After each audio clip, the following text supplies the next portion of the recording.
it sent me into a depression because I'm like, I'm always doing something. You know, I was doing my podcast, I was doing this, I was doing my videos, all of these things. And now I'm shifting and not understanding who I am anymore. Like I felt like my whole identity was into taking care of a child. And I saw myself beginning to neglect myself, right? Like, so there's a saying, and I'm not speaking of any sort of race, I'm speaking of a color. If it's white, it's not right.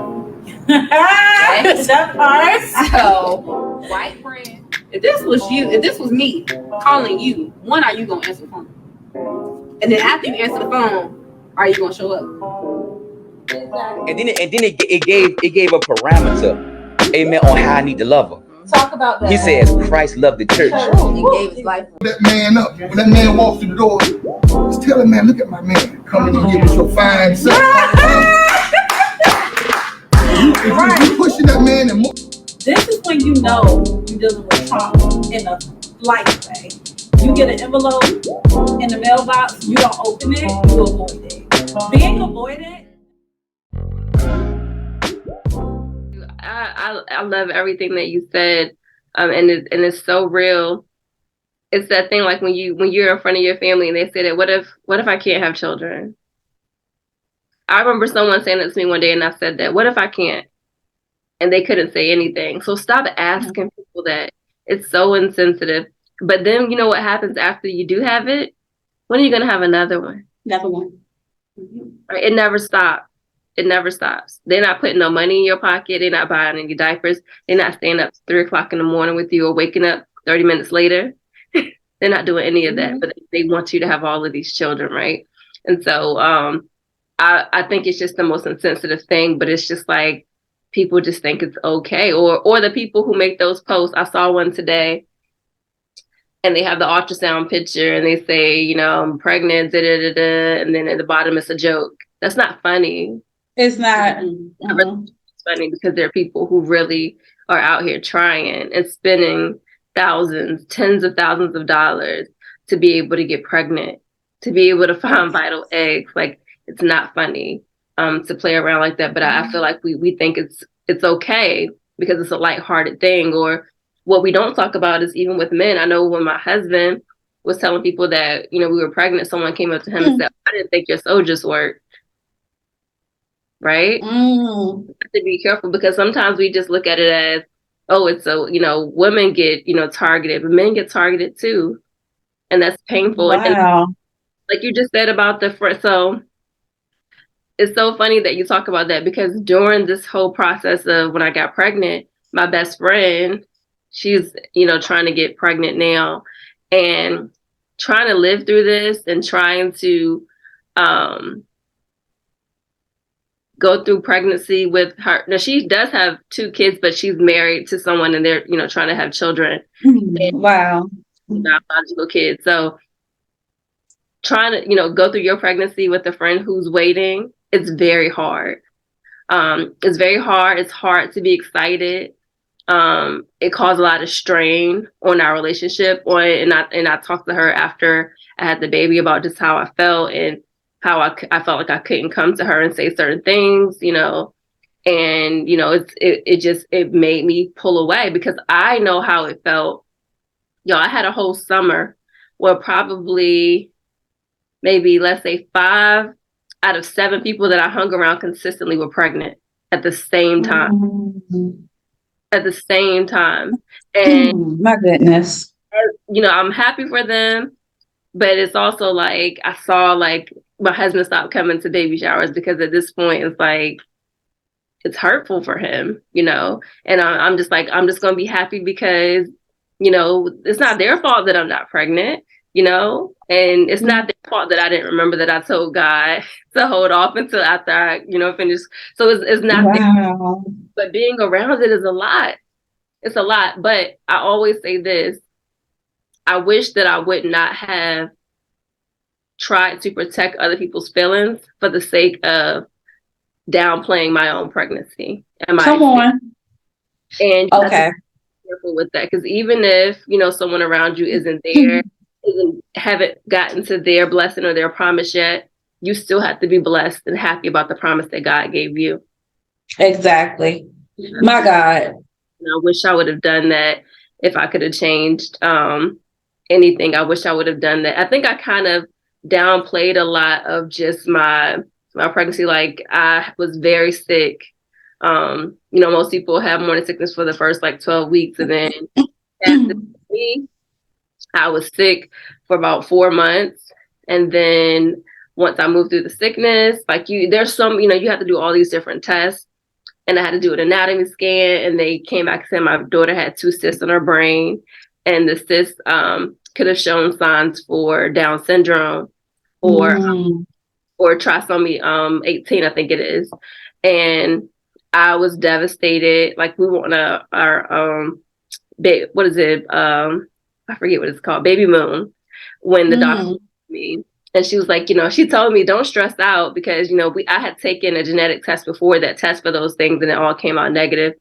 She's like, don't stress out. I just had to let you know what's going on. We're going to send you to CHKD to kind of monitor you a little bit more and all of this stuff. But you don't tell a pregnant woman not to stress out.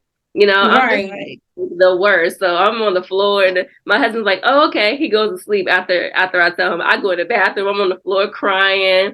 I'm calling my mom. I'm calling all my friends. Everybody praying, like, who are you gonna believe, the report or God? Right? And we go through that. I had to go to CHKD, but what I realized, y'all, God's so good, because throughout that whole process, I'm a full-time entrepreneur, and so our health insurance was not covering my pregnancy at first. Wow. And so all those things, like, being able to get 3D ultrasound and all that stuff is very expensive. But because of them seeing this thing that they thought was a cyst, I was able to go and get this free ultrasound.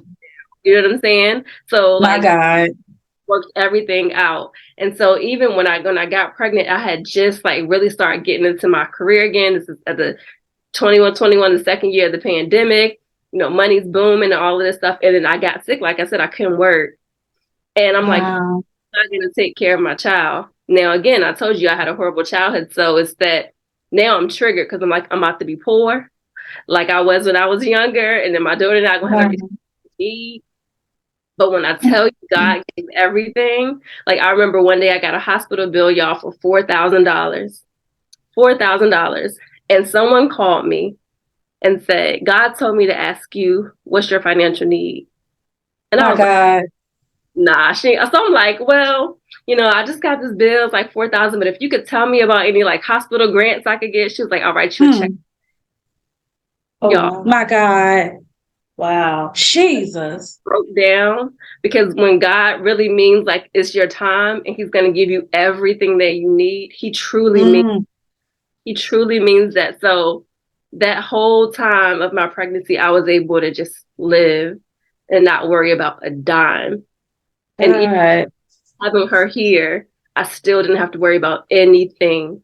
He took care of everything. But my God. And I remember you saying this earlier about you've always been like working 2 or 3 jobs and going to school and doing all of this stuff, right? The biggest adjustment for me was sitting down and resting in the fact of I have a whole year of my life to devote to this girl. Everything that I give to everybody else with, working 3 or 4 jobs, running this, going to school, doing this, being a mom, being a wife, being a sister, being a friend, being a mentor, all of this stuff. I was able to shut down all of those things. And for the person who everyone's like, oh, well, you're so dope, I love being around you, and pour all of that into one human being for 1 whole year was one of the greatest blessings that I've ever had in my life. And not have to worry about the financial state. But however, what got me was my trigger, the poor. Even though God is providing and all of these things are happening, I'm still like, okay, God, I'm not used to relying on people. I'm not used to calling people and asking for anything. I always take care of me, right? I'm always the one everybody else down. And you know how when you're the strong person, you're like, I just wish somebody would be strong for me. And the first that comes, we can't handle it. We can't handle it. Oh my goodness. For that. And God never set us up for that. God never built us to be the one to be able to say, all right, take care of me. No, we can't handle that. We want the soft life, but we wouldn't know what to do if we actually had it. Right. So I found myself in that space, and it sent me into a depression. It sent me into a depression because I'm like, I'm always doing something. You know, I was doing my podcast, I was doing this, I was doing my videos, all of these things. And now I'm shifting and not understanding who I am anymore. Like I felt like my whole identity was into taking care of a child. And I saw myself beginning to neglect myself. Right. Like, and in birth control. So my birth control cost me, like when you're breastfeeding, you can't do any type of birth control that has hormones in it. So I was taking this birth control. It's causing me to gain weight. I'm starting to feel self-conscious about how I look and all of this stuff. And my emotions are on 1,000. And I just fall into this dark place. And then also something I would say to women, one of the biggest things how we fail in relationships is that we never communicate our expectations, right? So like sit there and say like, I want a child and we're going to do this. And then you start imagining the things that your husband is going to do or your partner's going to do with that child. And then when that child comes and your husband is not doing those things, you get upset, right? And then he fails you and you resent him. But he never knew that you require him to do any of these things because you never come on. And so I'm having all of these issues. Like I'm not communicating these things, but I saw these things looking so different in my life. And I'm just going down this dark path. And I remember going to a church conference and I was like, God, I have to come out of this because I don't know what's happening to me. And it wasn't until maybe a couple of months later that I said, you know what? I had postpartum depression. And I never wanted to admit it because, you know, I'm going to the doctor and I'm answering all of my questionnaires the correct way. And my doctor's like, this is normal. This is normal. And my doctor's a Black woman. So I'm, you know, girl, this is normal. You just had a baby. It takes about 18 months to get yourself together. This is normal. Wow. Telling me all of these things, but I know I'm not right. Like something's not happening the correct way. Like I don't feel it. And I think I also ignored it because I'm like, I love my baby. Most people who have postpartum, I just automatically thought they don't want to be around their child. They don't want to see them. You know, they just want to be alone. And it was none of those things. It's just that I saw myself losing my identity. I was neglecting who I am.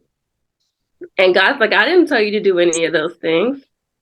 I'm just giving you the space to be who you always asked to be when this moment came.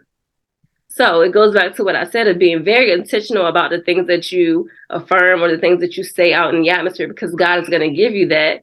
And you have to be able to say, am I really the person who wants someone to take care of me while I rest in this moment? Can I really handle that without feeling in the back of my mind?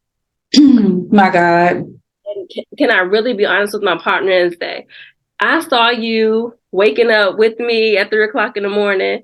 When even though I'm breastfeeding and you're not, I saw you right there. And I saw you, you know, always saying, hey, go take a moment for yourself. And if you don't say those things and communicate it, it's going to bring a rift. It will. But that's what we do. We do not communicate those things. We just have these fantasies in our head that we never communicate. And if we just say, I need help. This is what I need. This is what I see. Can you do this? If not, okay, let's figure out how it looks when you're in. And understanding, I think we also do this as women. We think that we are better parents, right? Because we had the baby, we're in tune with them and all this stuff. No, we're not better parents. We just parent differently. Though we are in tune to like, oh, I know what that cry means. Just because dad doesn't know what that cry means doesn't mean he's not going to respond to the cry if you tell him what it means. And I think that's that we have to do, because then with men, it's like, what am I here for?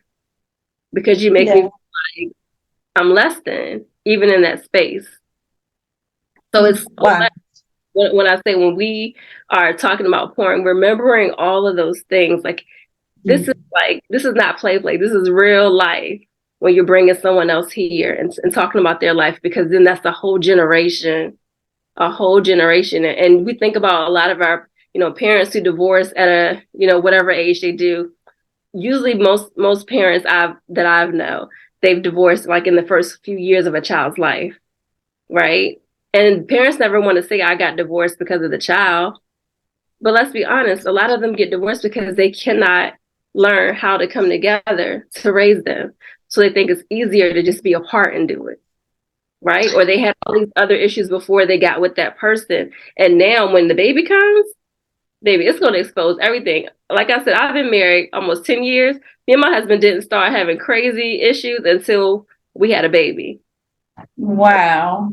It exposed all of the things that we didn't know we had issue with, because for so long we could live our lives separately. We lived together, but it's like he had his business, I had mine. We could do things separately. But then when you have to depend on someone, which is what real marriage is, depending on someone, it changed the whole game for us. And I realized, like, God, we've been doing this wrong the whole time. Shake up your whole life. My God. Elle, Jesus, you can stop doing this, because every time we call it the pour session, and I feel like I'm literally getting poured into. And I don't know, I didn't think that you were going to give me these generic answers, but I didn't know what to really expect, if that makes sense from this. But one thing you said that really registered with me, as someone, I work 2 jobs, a podcaster, a minister. Oh my God, like the list goes on. I'm an auntie. I try to be there for my family. I try to equally be there for my friends. And it's some weeks when, though I am drained and I'm frustrated, and I might be a little bit more snappy because I had to do 10 assessments this week and I got 13 therapy appointments over here. And it's just like, my God, like, it's never a break. I do say, though, when the time comes, I want to live a softer life. I want someone to come in and, like pour into my cup. Sometimes I feel like my cup goes empty, but for whatever reason, I can find that little bit of mustard seed of pour in me to give to someone else. But I feel like I would be the woman to struggle with something that you just said, sitting down and allowing someone to pour into me, because I'm always going hard for others, if that makes sense. On the other side of that coin, I have a question for you. Do you feel that in that moment, God was teaching you how to be vulnerable? Absolutely. I feel vulnerable, because like I said, I do my videos on Instagram and all stuff. So I'm thinking I'm vulnerable.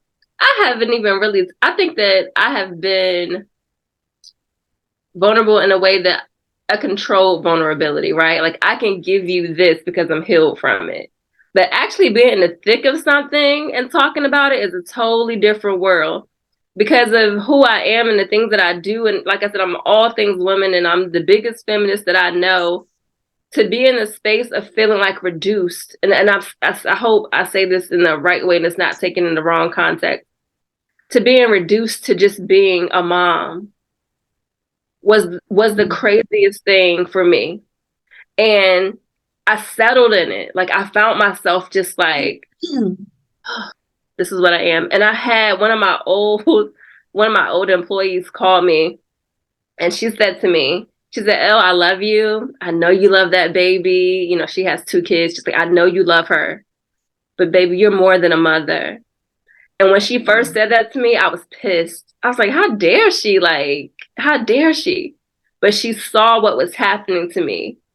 I was settling into that and saying, I ain't doing nothing else in life. This is just it for me. I'll settle in this. I won't be anything. But God said, that's not what I called you. That's not why I gave you this gift. It wasn't to just here. It wasn't. And that's why, like I said, with that soft life, we have to be careful. When we're usually the strong ones, trying to submit to a soft life can cause us to be complacent and get to a place where we don't continue to fulfill our purpose that God has called us into. Soft life for us. It doesn't mean that we have to struggle the whole way through, but there's just certain things that God didn't align our life to pursue, because that's not our path. Wait a minute, Elle. Hold on. You can't bypass that. Wait a minute. Can you repeat that again? Because I struggle with that. Because I be like, man, I'm not superwoman. But let me tell you something. On Thanksgiving holiday, I was sick. I was sick and I wasn't feeling well. Let me tell you, after day 2, I got my tail up and I had to get going, because I'm like, this being around, just sitting down is not for me. And so that's my question. I'm more of the reason why I question motherhood and I question marriage, because sometimes I feel like, am I going to lose my identity in being a mother and being a wife, and then the LPC, or I get we're not these titles, but the podcast. And what if this podcast gets so big that I get to travel the world? What if I get to collaborate with other podcasters? I'm like, can that not happen because I'm a mother and a wife? So that's where I struggle at. Mm-mm. So let me tell you, girl, God is so good. I want to throw this in because this keeps coming to my mind. I didn't know that you were gonna have a co-host, right?